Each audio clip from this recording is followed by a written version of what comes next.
सात दालने. लेखक श्री पद्माकर खळे. अध्याय 6. वर्णाश्रम. 7 corridors of life secret by Shri Padmakar Khale. Chapter 6. वर्णाश्रम.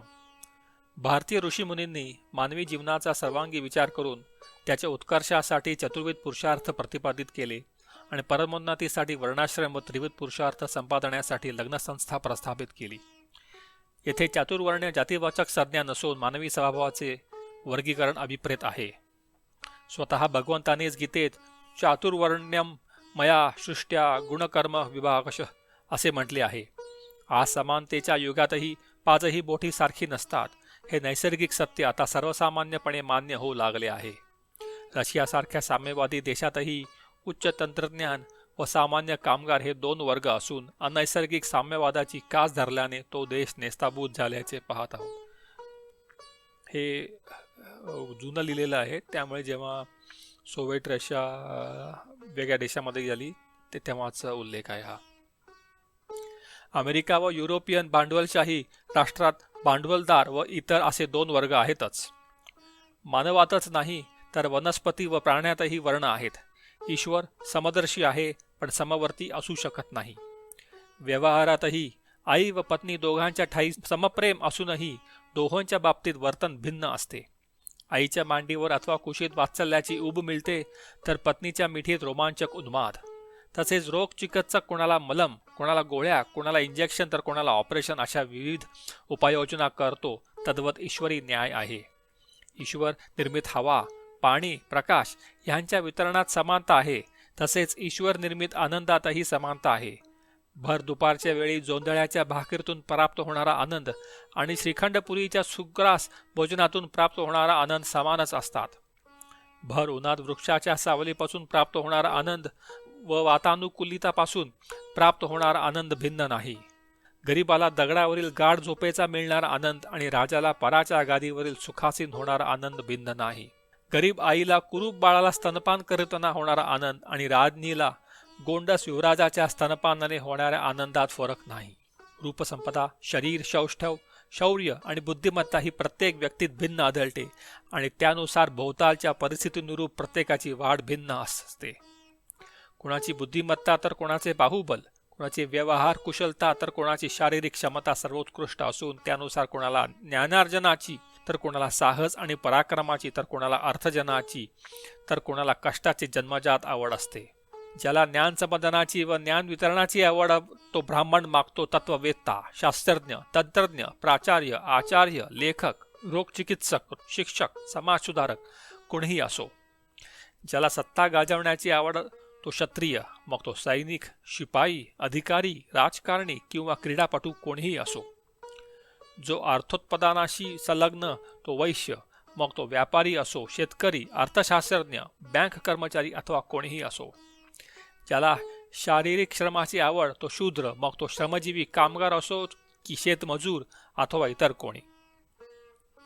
हे चारही वर्ण समाजाची प्रमुख अत्यावश्यक अंगे असून एकमेकास पूरक आहेत आणि सारखीच प्रभावी आहेत. म्हणून पुरुष सूक्तात विराट पुरुषाच्या मुखापासून ब्राह्मण, बाहूपासून क्षत्रिय, उरापासून वैश्य व पायापासून शूद्र निर्माण झाले असे म्हटले आहे. अध्ययन, अध्यापन, लोकसंरक्षण, अर्थोत्पादन, व्यवहार आणि सेवा ह्या गोष्टी ज्यामध्ये नाहीत तो मानव समूह समाज या संज्ञेलाच पात्र ठरणार नाही.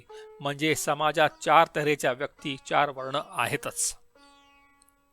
शरीराला मुख किंवा मस्तक आणि उदराची आवश्यकता असते, तेवढीच बाहू आणि पायाची, त्याविना शरीर पंगू आहे. म्हणून समाज धारणेसाठी चारही वर्ण तितकेच महत्वाचे आहेत.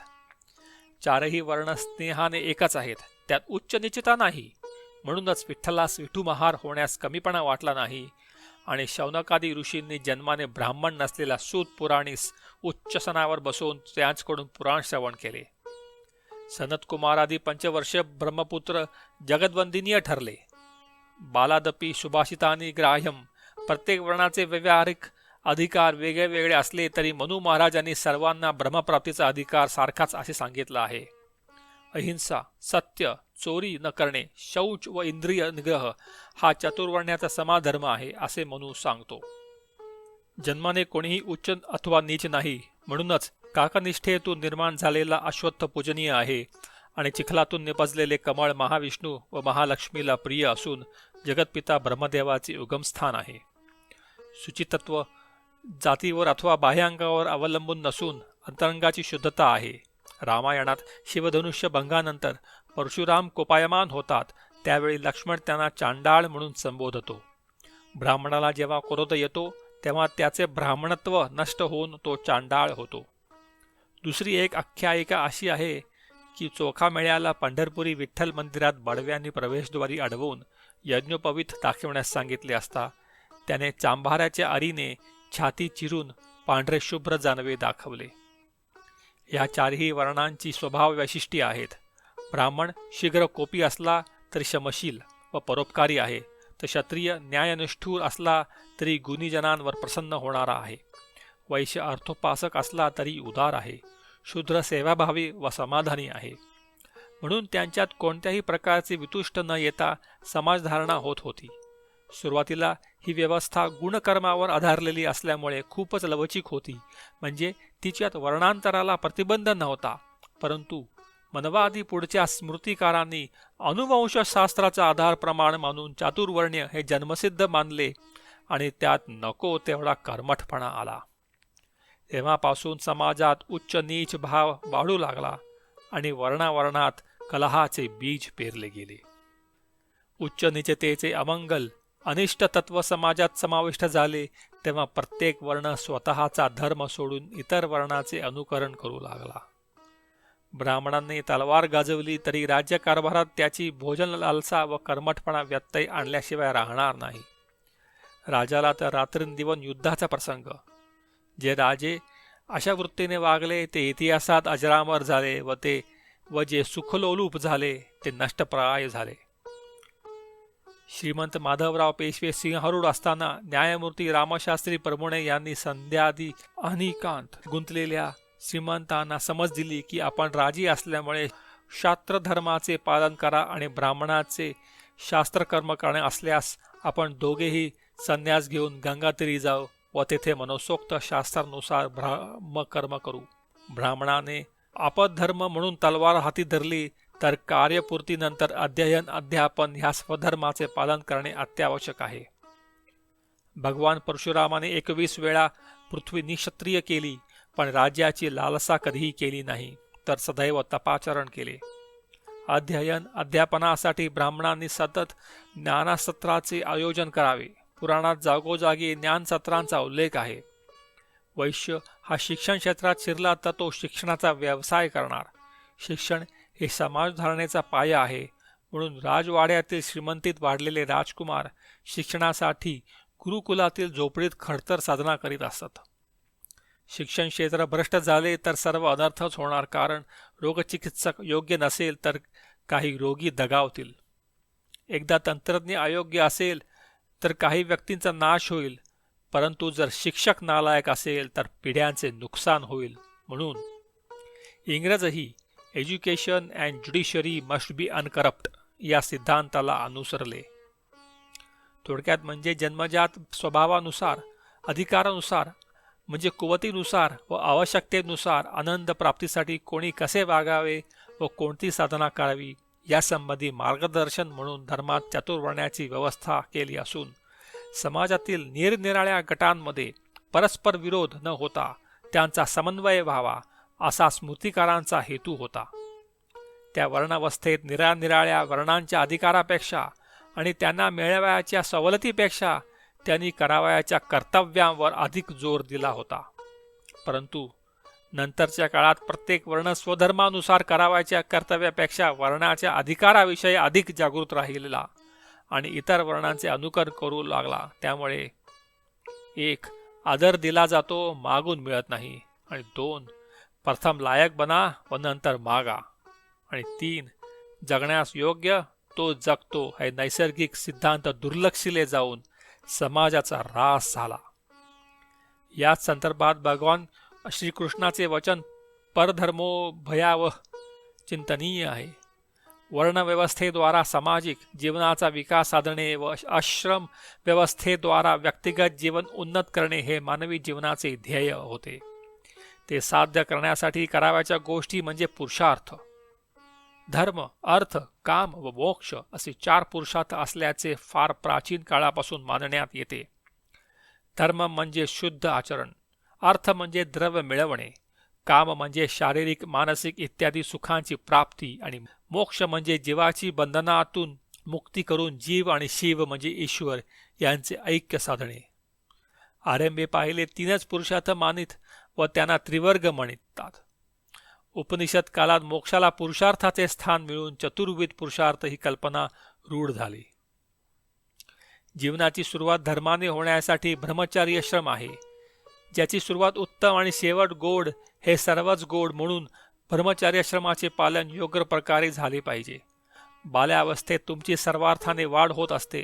निसर्ग तुम्हाला अनंत हस्ताने देत असतो. अशा वेळी लवकर उठणे व रात्री लवकर झोपणे, दिवसा कार्यरत राहणे, योग्य आहार व व्यायाम आदी निसर्ग नियम काटेकोरपणे पाळून शरीर संपदा, बुद्धिवैभव, मनःसामर्थ्य आणि अंतःकरणाची प्रसन्नता संपादन करणे प्रत्येकाचे वैयक्तिक आणि सामाजिक आद्य कर्तव्य आहे. कारण हीच भावी जीवनाची ठेव असून राष्ट्राची संपत्ती आहे. या ठेवीवरच भावी जीवनाची यशस्वीता आणि राष्ट्राचे सामर्थ्य अवलंबून आहे. परंतु हल्लीचे तरुण तरुणी कौमारी अवस्थेतच ब्रह्मचर्याच्या प्रस्तावनेशिवाय कामाचा विषय प्रवेश करून गृहस्थी जीवनाची विषयफळे चाखण्याचे प्रयत्न करून पुरेशा पूर्वतयारी अभावी आत्मघाती ठरत आहेत. ब्रह्मचर्याश्रमाच्या यशस्वी परिपूर्णतेनंतर अर्थार्जन, शारीरिक सुख प्राप्ती आणि कर्तव्यपूर्तीसाठी गृहस्थाश्रम आहे. कामामुळे स्त्री पुरुषांच्या अंतःकरणात परस्पर विषयी आकर्षण निर्माण होते व त्यातूनच प्रजोत्पत्ती होते. संभोग क्रिया म्हणजे यज्ञातील एक विधी असून स्त्रीरूप अग्नीत पुरुष आपले बीज अर्पण करतो व त्यातूनच मानव जन्माला येतो असे म्हटले आहे. कामप्रवृत्तीकडे दुर्लक्ष केल्यास उन्मादादी दोष उत्पन्न होतात आणि शरीराचे आरोग्य टिकत नाही असे कामसूत्राचा टीकाकार यशोधर सांगतो. जर कोणी काम व अर्थ यांची हानी करू लागला तर त्याचा नाश झाल्याशिवाय राहणार नाही असे महाभारतात अनेक वेळा अनेक विचारवंतांनी सांगितले आहे. धर्ममोक्षाला अर्थ कामाचा आधार लागतो, मात्र ते धर्माला अनुसरूनच असले पाहिजे. धर्मेण अर्थः धर्मेण कामः. गृहस्थाश्रम फक्त शारीरिक सुखपूर्तीसाठी नसून मानसिक आनंदासाठी सुद्धा आहे. तुमचे जीवन संपन्न होण्यासाठी अनेकांचा हातभार असतो. त्या सर्वांचे तुमच्यावर ऋण असते. त्या ऋणातून उतराई होण्याचे कर्तव्य कर्म पार पाडून त्यांचा अंतःकरणपूर्वक आशीर्वाद संपादन करून मानसिक समाधान प्राप्त करणे हे महत्त्वाचे आहे. सारी भौतिक सुखे हात जोडून उभी असतील, परंतु मानसिक स्वास्थ्य नसेल तर खचितच यशस्वी गृहस्थाश्रम नाही. आपतेष्टांची व आश्रितांची असंतुष्टता हीच गृहस्थाच्या भरभराटीला अडथळा आणते. शत्रूची तलवारही आप्तजनांच्या तळतळा इतके नुकसान करू शकत नाही. दुसऱ्याचा तळतळात शत्रूच्या तलवारीप्रमाणे जरी मूर्तिमंत दिसला नसला तरी तो बाधक नाही असे नाही. तो व्यक्त होण्याकरता सदा सर्व काळ अदृश्य रूपाने तिष्ठत असतो व अल्प कारणाने व्यक्त होऊन शेकडो पटींनी नुकसान करतो व योग्य संधी न मिळाल्यास जन्मोजन्मी सुद्धा पाठ पुरवल्याशिवाय क्षय पावत नाही.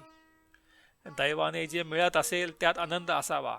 एकमेकांनी एकमेकांशी सरळपणाने वागून एकमेकांना मदत करण्यात जे सौख्य व मोठेपणा आहे ते घरातील मनुष्यात क्षुल्लक कारणावरून धुसफूस उत्पन्न होण्यात नाही. तसेच एकमेकांनी एकमेकांना पाण्यात पाहणे, एकमेकांची उणी काढणे व धुसफुसत राहून मनाला अस्वस्थता उत्पन्न करण्यात सौख्य तर नाहीच, परंतु उलट मनाची क्षुद्रता, बुद्धीचा कोतेपणा, कुत्सितपणा व असहिष्णुता इत्यादी अवगुणांना थारा दिल्यासारखे होऊन पापाची मात्र जोड होते. म्हणून उगाच दुसफुसत बसण्यापेक्षा मन मोठे करावे आणि वेळीच घस घ्यावी. पती पत्नीच्या सामंजस्यातून घरात स्वर्ग अवतरतो व बाळ गोपालांच्या बाललीलेतून घराचे गोकुळ होते. अशा रीतीने गृहस्थाश्रम यशस्वी केल्यानंतर येतो वानप्रस्थाश्रम. धर्मशास्त्रकारांनी काम या पुरुषार्थाचा सर्वस्वी निषेध केला नसला तरी मनुस्मृतीत 5:56 असे म्हटले आहे की सर्व प्राण्यांची स्वाभाविक प्रवृत्ती भूक, तहान, विषयभोग यासारख्या सामान्य आणि क्षुद्र वासनांची तृप्ती करून घेण्याकडे असते. मनुष्य हा इतर प्राण्यांहून अधिक उच्च प्रतीचा असल्यामुळे त्याने अशा वासनांवर विशेष भर न देता त्याच्यापासून निवृत्त होण्याचा अथवा त्या वासनांचे नियमन करण्याचा प्रयत्न करावा.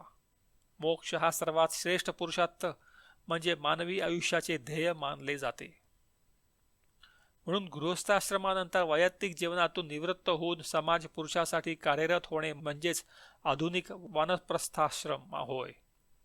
सध्या अरण्यातील जीवन हे कालबाह्य आहे, तरी संसारात गुंतलेले मन हळूहळू निर्मोह करून निरपेक्ष भावनेने शरीरी प्रकृतीनुसार ते जे कार्य शक्य असेल त्यात मन गुंतवून निष्काम कर्म आचरित सगळ्याचा न्यास करून आत्मोन्नती करणे हाच आधुनिक संन्यास आश्रम होय. अशा प्रकारे आश्रम व्यवस्थेद्वारा चतुर्विध पुरुषार्थाने व्यक्तिगत जीवनाचा विकास करणे समाजधारणेसाठी अत्यावश्यक आहे. कारण व्यक्तीतूनच समष्टीचे निर्माण होते. सर्वार्थाने विकसित व्यक्तीचे वर्ण व्यवस्थेचे द्वारा सामाजिक जीवनाचा संपूर्ण विकास साधून सर्वार्थाने विकसित समाज निर्माण करू शकतात आणि सामर्थ्यवान सुसंपन्न राष्ट्राचे निर्माते युगपुरुष ठरतात. उदाहरणार्थ भगवान श्रीकृष्ण. अशा प्रकारे पुरुषार्थाचे चारही सोपान सर करून इष्टवेळी मृत्यूला हसतमुखाने आलिंगन देणे हीच मानवी जीवनाची इति कर्तव्यता. कारण मृत्यू जीवनाचे अटळ अंतिम सत्य आहे. म्हणूनच मरावे परी कीर्त रूपे उरावे.